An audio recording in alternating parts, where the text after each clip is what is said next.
তাহলে আমি আত্মহত্যা করবো, আমি লিখিত রেখে যাবো। সব আমার ফ্যামিলির মধ্যে শেষ হয়ে গেছে। রাজধানীর কুলঘেঁষা রূপগঞ্জের পূর্বাচল এলাকা।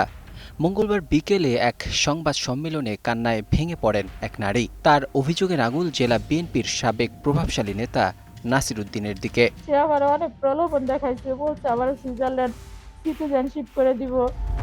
ভুক্তভোগীর দাবি, প্রায় ৬ মাস আগে একটি অনুষ্ঠানে পরিচয়ের সূত্র ধরে তাকে বিয়ের প্রলোভন ও বিদেশে ভালো চাকরির আশ্বাস দেন নাসির উদ্দিন। গত ৬ মাস সেই ফাঁদেই পা দেন তিনি। নাসিরের সাথে আমার ফোনে এরকমের আলাপন হয়, যোগাযোগ হয়। হওয়ার পরে আমাকে ৬ তারিখে ডাইকা নিয়ে হাতির ঝিল নেওয়া যায়। হাতির ঝিল থেকে উঠে বিভিন্ন কথা বলে আমার ফ্ল্যাট দেখাইবো, বিভিন্ন প্রলোভন দেখাইবে, এইসব কথা বইলা পূর্বাচলের একটা বালুর মাঠে নিয়ে আসা পিস্তল থেকে ও আমার ধর্ষণ করে।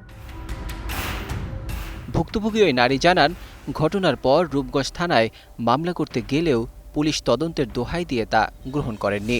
এমনকি নারী ও শিশু নির্যাতন দমন ট্রাইব্যুনালে প্রতিকার চাইতে গেলে আদালত চত্বর থেকেই তাকে অপহরণের চেষ্টা চালায় অভিযুক্তের অনুসারীরা। ৭ তারিখে রূপগঞ্জ থানায় ওইখানে আমার মামলা নেয়নি, বলছে ওরা কোর্টে করতে, বলছে যে আমার প্রাণে মাইরা পালাইবো, আমার ফ্যামিলির ক্ষতি করবো। আমি ওইখান থেকে অনেক চেষ্টা করে পালাই আসছি ভাই। এখন প্রভাবশালী নেতার চাপে বিচার বঞ্চিত হওয়ার আশঙ্কায় চরম হতাশায় ভুগছেন এই নারী। সংবাদ সম্মেলনে তিনি ঘোষণা দেন, আগামী ২৪ ঘন্টার মধ্যে সুষ্ঠু বিচারের আশ্বাস না পেলে আত্মহননের পথ বেছে নেবেন তিনি। ভাই ও ভালো না, ও আমার ক্ষতি করছে, আমার জীবন শেষ করে দিচ্ছে। ২৪ ঘন্টার ভিতর যদি আর বিচার না করে তাহলে আমি আত্মহত্যা করবো, আমি লিখিত রেখে যাবো। নাসিরের কারণে আমার এই জীবন শেষ করছি আমি। এদিকে আনিত সকল অভিযোগ অস্বীকার করেছেন বিএনপির নেতা নাসির উদ্দিন। মুঠোফোনে যোগাযোগ করা হলে তিনি দাবি করেন, রাজনৈতিকভাবে তাকে হেয় করতেই এমন ষড়যন্ত্র সাজানো হয়েছে। এই সমস্ত জায়গাত আমার মতন শ্রেণীর লোক যাব কি না এটা কতটুকু মানুষ একটা কইছে একটা আপনার সাংবাদিক পত্রিকা খাওয়ানো লাগলে বা যদি করেন তাহলে করেন, এটা আমরা দায়িত্ব হিসাবে আমার খোঁজ খবর লইয়া দেন। আমি কি এরকম চরিত্রের লোক না, আমি এরকম লেভেলের লোক কিনা এই মেয়েটা এই কাজই করে। আমার উপর যে তারা উপরে ৯ নাম্বার একটা লোক কইতাছে ৪টা বিচার হয়েছে এই মেয়ের নামে, ৪টা বিচার এই ব্যক্তি করছে। আচ্ছা, আপনি কি ব্যবস্থা নিয়েছেন এই মহিলার বিরুদ্ধে, বলবেন কি?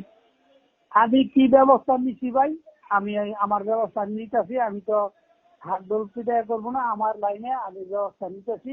ভিডিও কলের কোনো দাম নেই, আপনাদের আবি যাবি কথা কইেন না। ভিডিও কল বানাইলে যারা এগুলি আমাদের ছবি লাগায়, আমার ছবি লাগায় এগুলি করতে পারে। আপনি আপনি এটা আমি বলছি মিথ্যা বানোয়াট আমার প্রতিপক্ষ, এটা আমার ঠিক আছে, ঠিক আছে, ওকে, জি জি জি, ঠিক আছে।